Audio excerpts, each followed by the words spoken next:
Things once again getting heated during the Beaufort County Commissioners meeting tonight. One of the big topics up for debate, concealed guns in county buildings. WNCT's Josh Birch was there and has more on what the commissioners decided. Josh. Well, Ange, it didn't even take 5 minutes before commissioners were disagreeing with one another tonight. And despite Pitt County commissioners voting in favor of allowing concealed weapons in county buildings, Beaufort County decided not to follow suit. All opposed?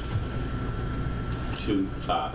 With one vote, the thought of bringing concealed weapons into Beaufort County buildings was defeated. Innocent people are being killed because they are unarmed.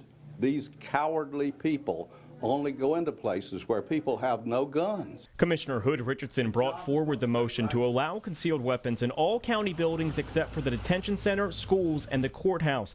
However, he was met with a lot of opposition from other commissioners. Now you have the right to go into the Department of Social Services with your firearm, and there's social worker X who took my little baby girl. We don't know what type of training they have, how often they fired the weapon, under what conditions. I just don't like the intimidation factor there, so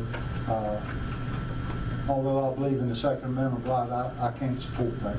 County employees I spoke with were split on the decision, with folks representing the library and DSS against it. However, Amanda Scott, who works in the county administration building, is in favor of carrying a gun at work. To make me feel a little bit safer. That way, if something were to come into our building, I would be able to protect us.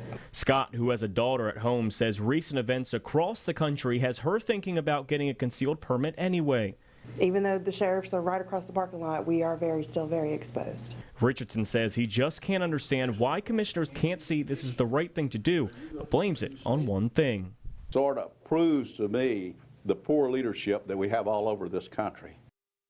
Now, much like commissioners in Pitt County did, Richardson made a motion to survey county employees to get their opinion. However, that motion was also defeated by a 5-2 vote.